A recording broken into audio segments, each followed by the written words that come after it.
In this video, we will look at DOM manipulation. DOM manipulation refers to the process of using JavaScript to interact with and modify the elements on a web page.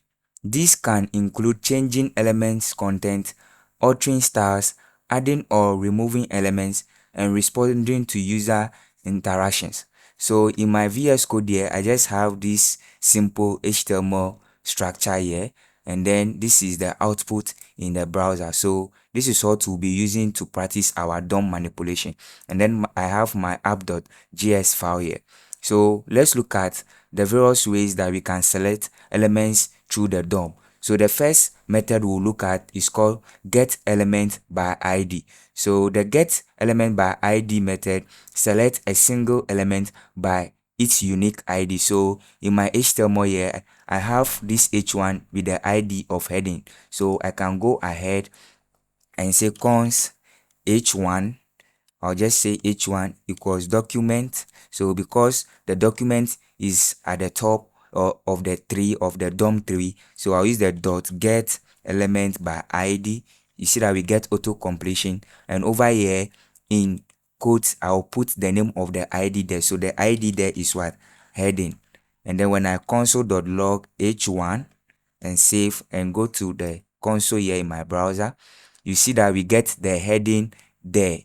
So let me enlarge this, enlarge it a bit. So you see that we get this entire h1 here. So this is how we can select an element by its ID using the getElementsById method. So I can go ahead and probably maybe say h1 dot, let's say the text content, and then I'll set it to something else. Let's say hello to the DOM and save. So by so doing, let's see this. So you see that the h1, the content of the h1 has changed to what? Hello to the DOM. Let me just bring this down. I don't know what is happening here. Good. So you see that it has changed to hello to the DOM. So this is how we can change the text content. We can change the styling through CSS. So I'll just comment this out and save.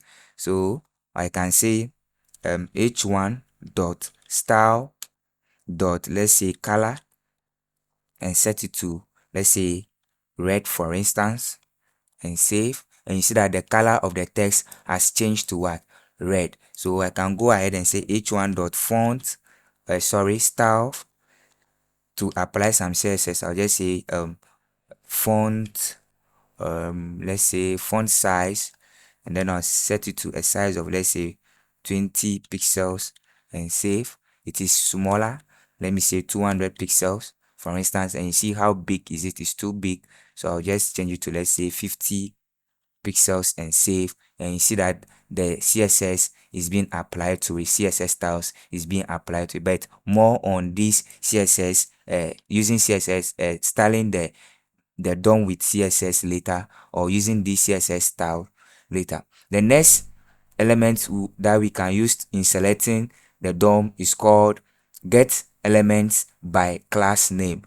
This selects all elements with a specified class name, and it returns an HTML collection which is a live collection. So when I go ahead, you see that I have this L1 here, list elements here with the class name of what?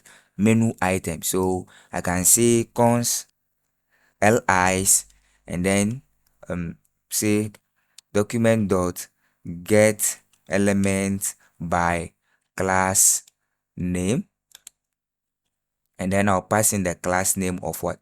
Then the class name is menu. Let me write that properly. Items, menu items, and then I'll console.log lis and save.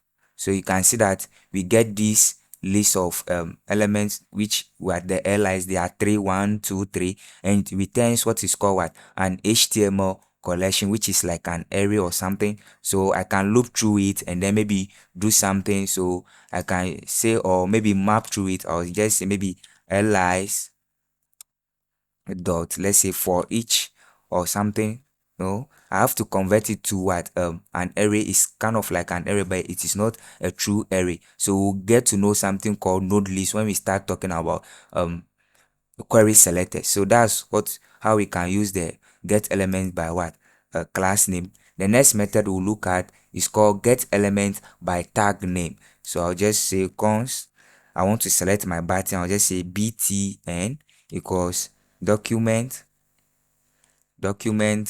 dot get element by tag name, and then I'll just put the name of the tag, that's what button, and then console.log my btn, and we get our button, which is an HTML collection as well. So this is how we can select elements in the DOM. Now there is a better way of selecting elements in the DOM using the query selector method. So over here, let's look at how we can use the query selector method. So I'll just say const, I'll select my heading again. So I'll just say const h1, or let's say heading 1, or let me just say heading equals document dot query selector. So we have two. We have query selector all, and then we have what query selector, which returns the first element that is a descendant of node that it matches, and then the query selector all returns all the elements that are descendants. So we'll start with the query selector, and then here, so if I'm selecting by a class, I have to use the dot. So it helps us to select things in the DOM in a way as if we are using CSS classes. So I'll just say dot what heading here and save. So when I go ahead and console.log the heading and save, you see we get no, we are getting no. Is there something I'm missing? Let me check my class name here, my h1. Okay, sorry, it is an ID rather. So I have to change this. So you know that in CSS, whenever we want to select an ID, we use the what? The hash symbol. So I'll put hash here. And now you see that we are getting our what? Our H1 here, or our heading 1 here. And then it gives us access to all these properties and methods that we can access on this H1 that we have selected. So that's it. So if it is a class, in terms of a class, so I can say const, I want to select the text. So I have a class of text there. So I'll just say document dot query selector and select a class. So don't forget to bring the period. So I'll just say period what text, and then finally I'll just console.log the text there.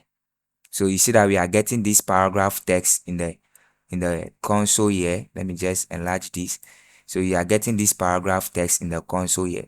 So that's it about the query selector. And then I can go ahead and even change more methods on it. I can say maybe text content and then do something, or maybe say inner HTML and set it to a different HTML element. So all these properties and methods are there for us, or maybe even change the style and apply a different style to it.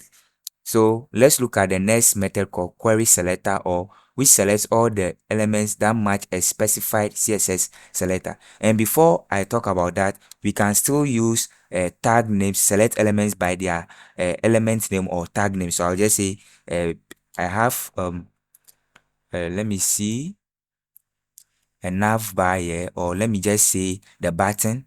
So I'll just say btn again, and set it to document dot query selector, and then I'll just say what button, and we can select by. But the reason why I'm getting this error here is because I already have a button declared here. So I'll just comment it out, and then when I console.log the button, we get the button here. So you can, as you can see in the console here, we have this button here. So and mostly you'll be making use of the query selector and then the query selector all methods, unless you want to just go by the get by class name and then get by what tag name, or get by ID. So get element by ID. So let's look at the query selector all method. So I want to select all these LIs in my DOM. So I'll just comment these ones out and say const list equals document dot query selector all, and then they have a class of what? Menu items. And then when I console.log the list here, we get them printed out. Let me show that to you quickly. So as you can see, it returns what we call what? A node list. And with this, we can loop through a node list, unlike what? An HTML collection, whereby you have to change it into an array before making something with it. So I'll just go ahead and then loop through the list. So I'll just say list dot for each, and I'll say for each element, this should just console.log the element. Let me remove this. The element dot what? The text content, and save. And by that, you see that the content of the list is being returned to us, which is what? This home, the about, and then the contact here. So that's it about the query selector, or which is used to select a group of what? Elements with the same class name or ID or tag name. So if in case I have let's say I put another paragraph here, and then I'll just use lorem to generate a random text, I can go ahead, I'll just comment this one out. I can just go ahead and say cons paragraphs, and set it to what? Document dot query selector, or then I'll just say you should select the paragraphs, and then I'll just console.log the paragraphs. When I do that, we get a node list of all the paragraphs on the page here, and you see that even this one has a class of what? Text on it. So I can do something to it and then manipulate it. So that's it about how we can select elements in our DOM using these methods. Most of the times you'll be working with the query selector and then the query selector all methods, because they give us what we call what? A node list that you can loop through and then manipulate the DOM easily. And then you can even change the manipulate the style of the DOM or elements in the DOM. So in case I want to change the background color, I can say document dot body dot style. So the style here, then I'll select which style. Let's say the background color here. So since this is JavaScript, we don't write it separately, or background here, and set it to, let's say, a green background. So you see that the color of the entire HTML body has changed. So I can go ahead and probably let me change this to, let's say, blue, and save, or let's say teal, and save. Then I'll say document dot body again dot style dot color, and set it to white, and save. Or better still, if you know the hex code of the color, for instance that of white is just FFF, is the same thing. So you can manipulate the style of element. And mind you, if it is a style, let's say background color, you write it as one word like this.